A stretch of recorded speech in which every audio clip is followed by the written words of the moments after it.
Greetings and welcome to another episode of Business Talk Podcast. I'm your host Deepak from India. I'm honored and delighted to welcome Dr. Maria Nemeth, founder and director of the Academy for Coaching Excellence, as our esteemed guest on our today's podcast. A master certified coach and transformational seminar leader, Dr. Maria is the acclaimed author of The Energy of Money and Mastering Life's Energies, empowering people to put success principles into practice. Host of the Energy of Money and Coach Training podcast, Dr. Maria blends practical tools with deep insights to help people live with clarity, focus, and purpose. A lifelong advocate for social change, she has championed causes from civil rights to women's empowerment for over 4 decades. In this episode, Dr. Maria Nemeth offers thought-provoking insights from her widely acclaimed book, The Energy of Money, a spiritual guide to financial and personal fulfillment. So without further delay, let's welcome Dr. Maria Nemeth to the podcast. Dr. Maria, it's an honor and privilege to have you join us today. I am so thrilled to be here, Deepak. Thank you so much. Thank you for having me here. Joseph Campbell famously said, money is a congealed energy, and releasing it releases life possibilities. How does this idea resonate with you personally, and how does it inform the foundation of your work? Well, Joseph Campbell, as you know, was a great thinker, and he had the concept of the hero's journey. And when he said money is congealed energy, and I read this, I woke up, Deepak. Wait a second. You mean money is not something mysterious? It's not something that is difficult to come by? No, no, no. Money is energy, and you have to learn to release it. One very clear example to me, let's say I need someone to garden my flowers, and I don't have the time. And so I take some money and I give it to someone, and I say, with this, would you please take your energy and garden my flowers? Well, all of a sudden, this money is transferred to someone else and they provide the energy to do something for that money. And I took it to business, how we run our business affairs and our personal affairs, and it just opened up a whole world of awareness for me. Very insightful. Doctor, in the energy of money, you emphasize that our relationship with money often mirrors our relationship with life itself. Could you explain that connection for listeners who might be hearing for the first time? Well, even though our listeners may be hearing this for the first time, you and I know that one of the things that keeps people up at night, of course, is their relationship with money, isn't it? You know, um, uh, we do so many surveys here in the United States, and one of the biggest ones is what is one of the biggest stressors for you? And almost always, number one is money, my worry about money. And so um, I saw that not only was it our biggest worry, but you see, there are 6 forms of energy that we're here to use in life. There's the energy of money, time, physical vitality, creativity, enjoyment, and relationship. And with each form of energy, you see, this is how we bring our goals and dreams into physical reality. But of all of these, if you master your relationship with money, it transforms itself into helping you in all those other areas of your life. Yeah. Dr. Maria, you talk about uncovering the hidden landscape of beliefs and patterns around money. What are some of the most common hidden patterns you have seen, and how do they hold people back? Well, one of the most common patterns, and you'll hear me say this probably over and over again in this interview, is being feeling that they are unable to get clear about just how much of the energy of money they have. And you see, this lack of clarity can lead to overspending. It can lead to all kinds of worries and doubts that you have that you wouldn't necessarily have to have if you became more conscious. If you could take these hidden patterns, for example, do I overspend? Do I spend unconsciously? Do I buy things that I know when I take them home at night and look at them, I'll say to myself, why did I buy that? You see, there's all kinds of this unconscious patterns that it's important for us to look and see and tell the truth about it so that we can shine a more conscious light on not only our relationship with money, but what it is we want to be doing in our lifetime. You see? One of your principles is to tame the dragons of driven behavior and busyholism. How do these dragons show up in people's financial lives? And what's the first step in taming them? Oh, dear, that is such a wonderful question. And sir, if we had 3 hours, I could talk to you about it. I think even more. But driven behavior, um, it's lies. It's like one person had described it like flies buzzing around on a hot summer night. There's a lot of noise and movement, but no direction. Driven behavior can be things like uh, uh, not being satisfied with that you've done a good job, and so you keep at it again and again and again. Let me give you a little story. There was a woman who came to see me, and gifted photographer. I mean, if you were to see some of her pictures, you'd say, "Oh my!" And she had this one beautiful picture of a rock formation. And she said, Dr. Maria, I'm going to put this in an art and a photography exhibit here in Sacramento because I think I might win. Well, she later told me she was very upset about this. She said, I saw this photo and it wasn't the correct exposure. So I changed the exposure and then I mounted it, but it wasn't the best mounting. And she said, I went on and on. And by the time I had the perfect photo with the mounting and the frame, the uh, exhibit had closed, the competition. And I couldn't add it. She said, I went to this competition and I saw the picture that won. And no doubt about it, it was a wonderful picture. It was beautiful. But I think I could have won. But the only difference is that this person did it, but I had such a perfectionism streak that I couldn't let go. And for everyone who's listening, do I have a perfectionism streak? Do I, when I'm supposed to be with family and friends, am I working instead? And one of the best ways to tame this dragon is to look back on our lives and say, look, is there anything, if, heaven forbid, my life were to end in a moment, or I look back on my life, is there anything that I would regret not having done or seen or experienced, like with family, friends, enjoying life? Do I have any regrets? And if you can name some regrets, I say, regret them no longer. Start doing them now. And that's the best way to tame that inner dragon. Very nice. Dr. Maria, fear of scarcity in deprivation is deeply ingrained in many of us.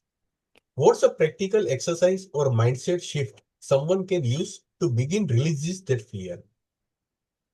Well, um, you know, scarcity, of course, everyone worries from time to time that there isn't enough something. I don't have enough money. I don't have enough time. The best thing to do is to recognize that this worry about scarcity is part of the human condition. By that I mean, uh, almost everyone worries at some point in their life that they don't have enough of something. And I always ask, is your worry about scarcity bigger than your desire for fulfillment?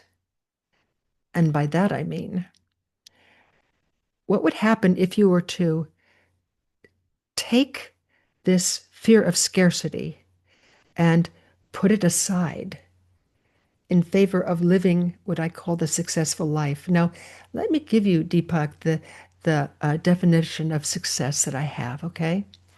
Success is doing what you said you would do consistently with clarity, focus, ease, and grace.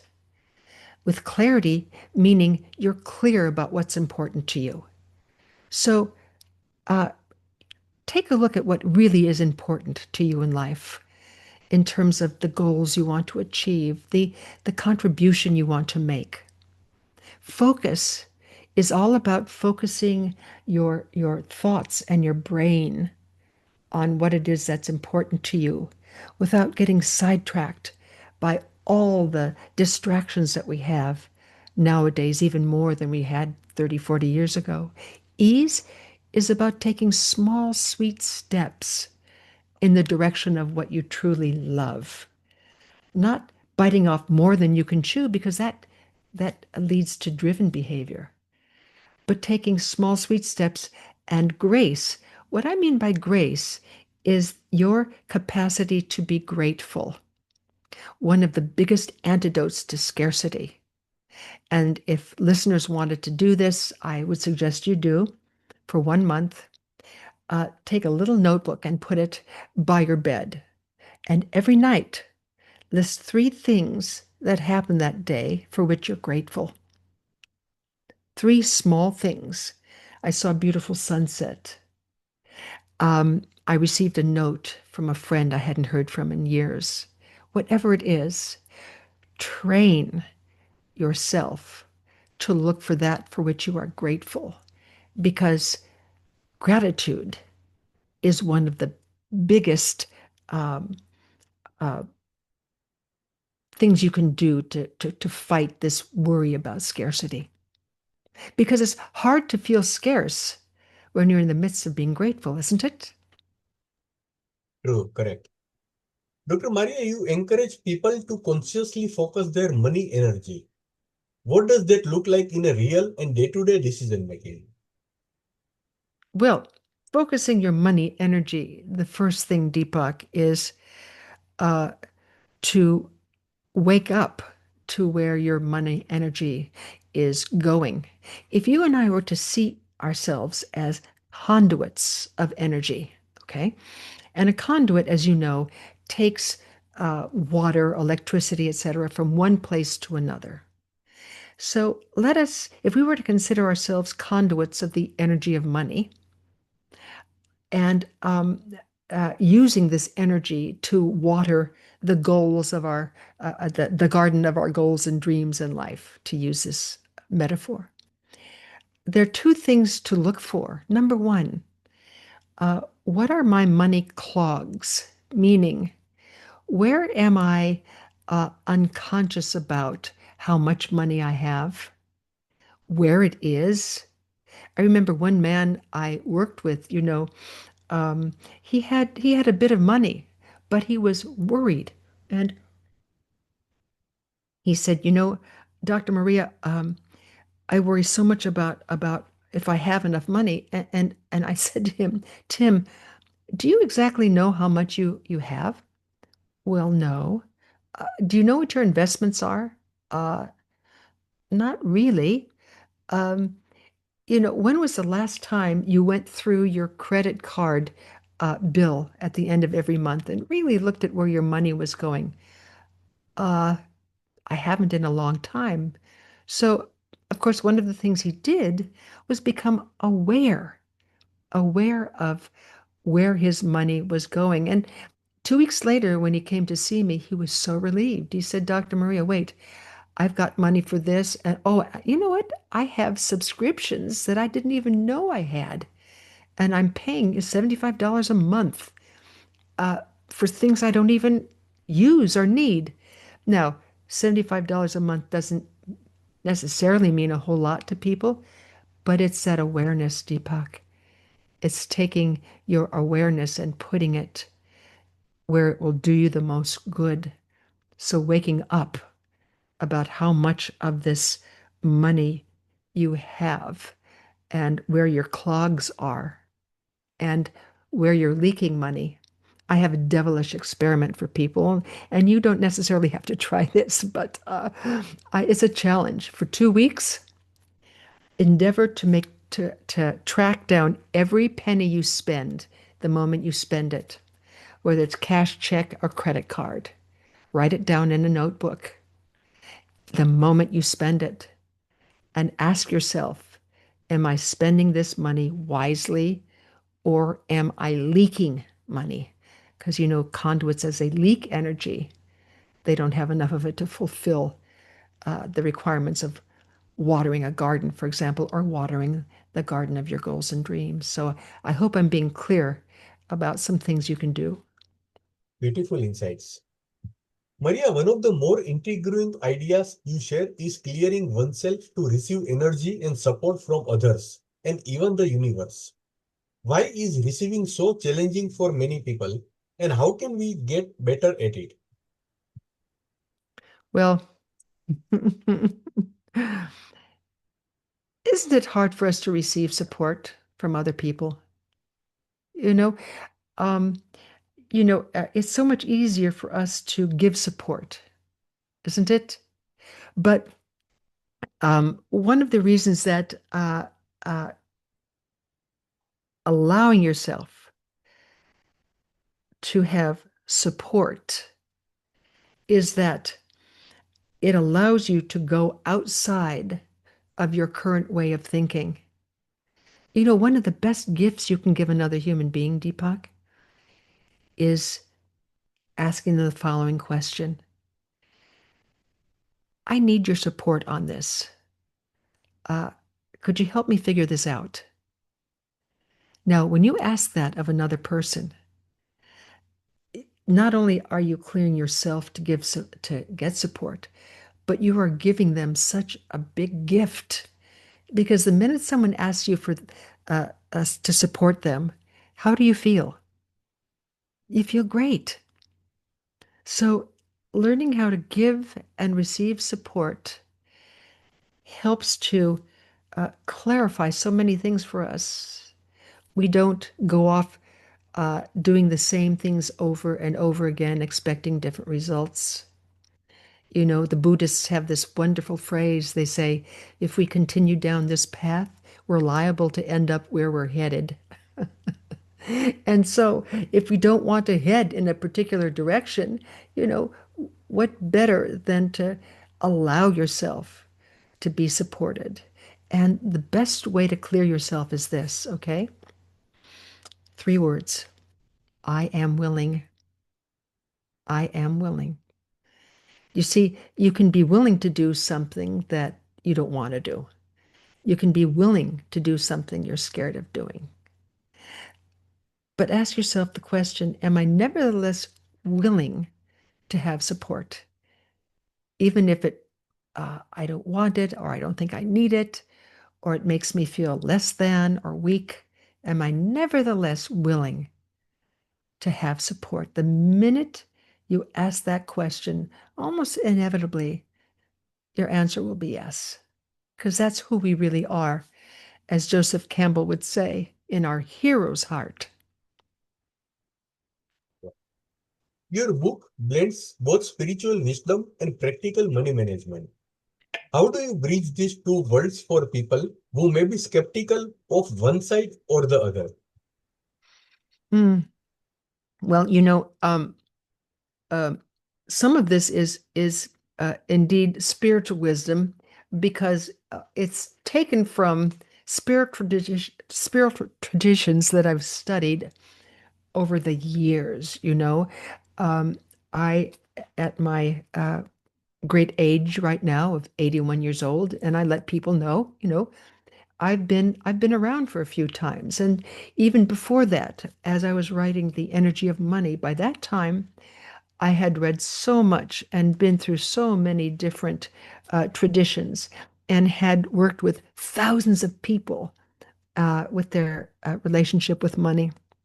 And I could see that there were some things that were uh, timeless sources of wisdom, which people could use to bring the practical life of money to open it up for them on a practical basis.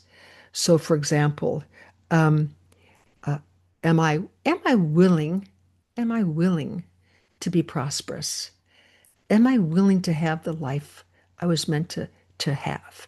Am I willing to make the contribution I'm meant to give, to make? Where is it that I'm missing?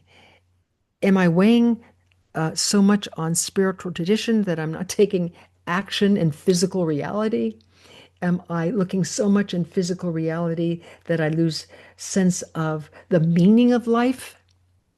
What if I were to blend both of these?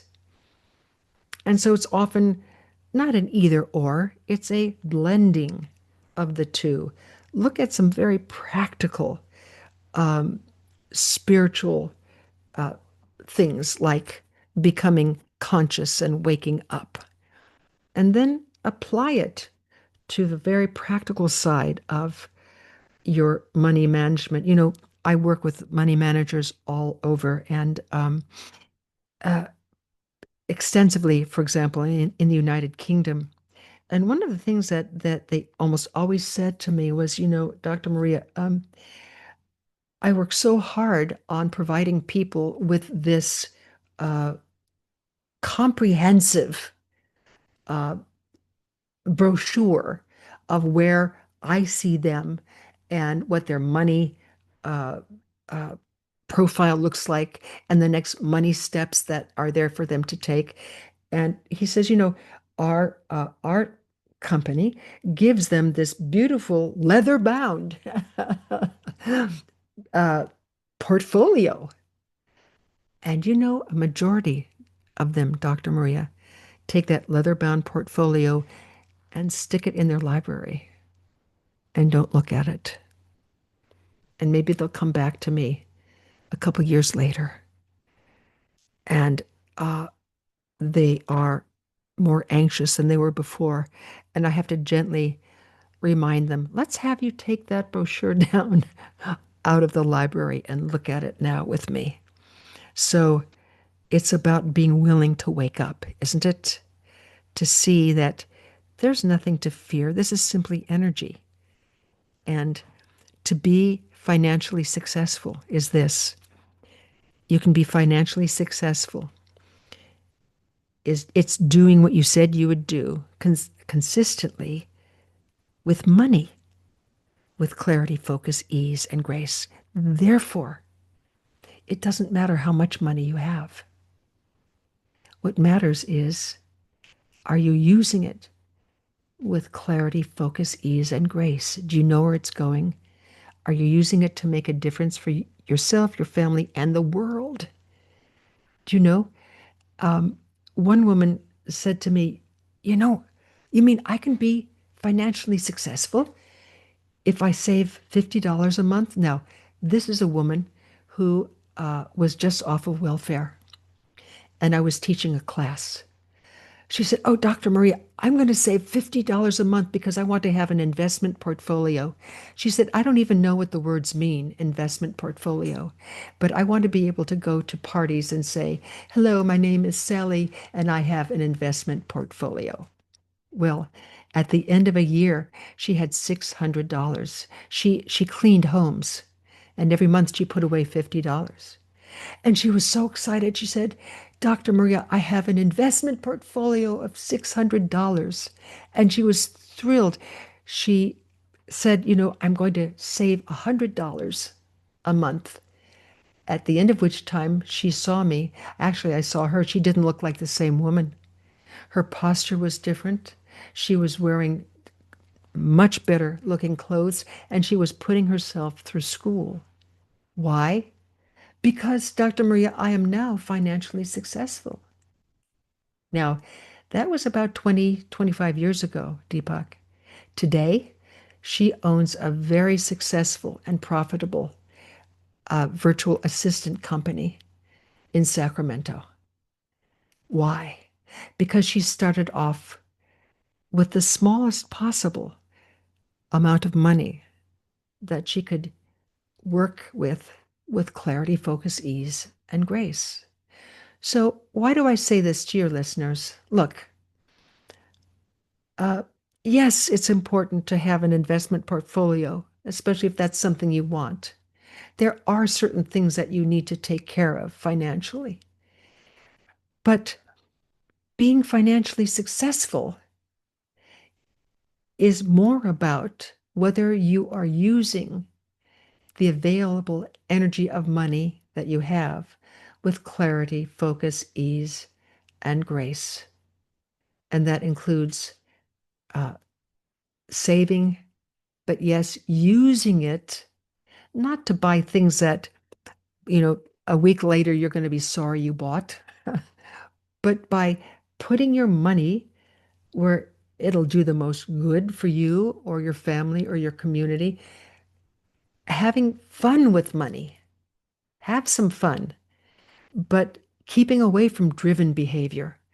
Because driven behavior, overworking, um, getting overly tired, perfectionism, not being satisfied with, always wanting to have things be better and better and better when you know you've already done a good job. All these things waste your precious energy, not only the energy of money, but the energy of your life, physical vitality, creativity, enjoyment, relationship. And so I say, money is about your life, isn't it? Yes. Dr. Maria, could you share an example of someone who transformed their relationship with money using your program? What changed for them both financially and in life satisfaction? Well, as you know, I've already talked to you about Sally, but who parlayed her $50 a month uh, savings into now being a very financially successful woman. But there are others.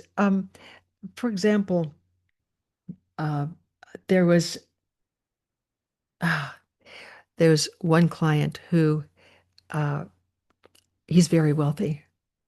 As a matter of fact, he says to me, he said at one time, I do not like to go to parties. And I said, well, why not, Jim? I'm calling him Jim for sake of confidentiality. He says, because every time I go to a party, they ask me my name. And if I give them my first name, they invariably say, well, what's your last name? And the minute I give them my last name, he says, I notice that something changes because they say, oh, are you a member of that family? And the minute I say yes, he says, I can see that there's this automatic shift in how they act. Now I said, Jim, are you sure there's a shift in how they act? Or is it really a shift in how you are acting with them? I said, what would it be like if uh, you were at peace with the fact that you have a lot of the energy of money to make a difference in people's lives? And uh, you were donating to the causes that you really saw were important to you, and you were demonstrating being financially successful because, and I repeated, being financially successful is doing what you said you would do consistently with the energy of money, but with clarity, focus, ease, and grace. And currently, you're showing up in scarcity, you know? Uh, and he decided that he was going to, uh, first of all, funnel some of this energy towards some causes that he'd been wanting to, but he'd been putting it off. But the minute he did, Deepak, he relaxed because he knew he was contributing. And he said, this weird thing happened. I went to a party. They asked me my name. They asked me my second name. And when they said, "Oh, you belong to that family," and I answered them back from an entirely different space, it was like, yes, yes. And, it's my privilege to use this energy that I have to foster change in communities. And all of a sudden, they relaxed, and so did I. And so it was nothing for me to hide, but something that was kind of the natural course of life. Now, I know so many of our listeners don't have that kind of a problem, but ask yourself, what goals and dreams do I really have in my heart? Am I willing to go for them? Am I willing to make a list? And this is how it starts out. Make a list of two, just two, goals that you would like to achieve using the energy of money. Make them small, sweet goals. Okay? Do not make them big ones, small. And write down what these goals are. Okay? Where you can see them. Every day, do one, take one action toward the goal. Make sure it's small. So, for example, there was a woman who wanted to write a book, and it was wonderful. It was a mystery, and she was in a seminar with me. She said, "But Dr. Maria, I have something called writer's block." And I said, uh, "Come on, writer's block? What do you mean?" She said, "I have this idea for this mystery, but I haven't written anything on it in 3 years." I said, "This isn't, well, uh, necessarily writer's block." I said to her in front of this whole group of people, there were about 175, "Tell me, if you were to come here tomorrow night," because this was a 2-night seminar, um, reading one paragraph of this mystery, just one, will you experience that you have writer's block?" She said, "No, no. One paragraph? I can do that." Well, the next day she comes and she reads this paragraph, and it's all about these men pulling through a swamp in Louisiana, and they come upon this mausoleum with ivy in front of it. And just as they were parting the ivy to read the inscription on this block, she stops the paragraph. And everyone says, "Wait, wait, what did they see? What did they see?" And of course, at that moment, did she experience writer's block? Of course not. And 3 people said, "Hey, can we support you?" This is the energy of support. "Can we support you in writing this book?" Well, the cat was out of the bag, and she let them support her. Bottom line, she wrote this mystery, and it's a fairly popular mystery, getting through this writer's block. What metaphors do you and I use to excuse our inaction? Are we willing to take those metaphors and put them aside in the favor of having two small, sweet goals that we're willing to take some small, sweet steps toward? And in doing that, experience success. So many people have done that. And I say if all these people can do it, then you and I can do it as well. Dr. Maria, thank you for sharing such inspiring and practical wisdom on transforming our relationship with money and, in turn, our relationship with life. Your insights remind us that money is more than numbers. It's an energy we can direct toward our dream, values, and contribution to the world. To our listeners, if today's conversation resonated with you, I encourage you to explore Dr. Maria Nemeth's book, The Energy of Money, and her other resources to continue this journey toward clarity, focus, and purpose. Until next time, keep releasing that congealed energy and opening the door to life's possibilities. Thank you so much, Dr. Maria Nathan Nemeth, for joining with us today. It is my pleasure. And if people want to get in touch with me, you have only to go to marianemeth.com and leave word, and I will be thrilled to answer you. Thank you.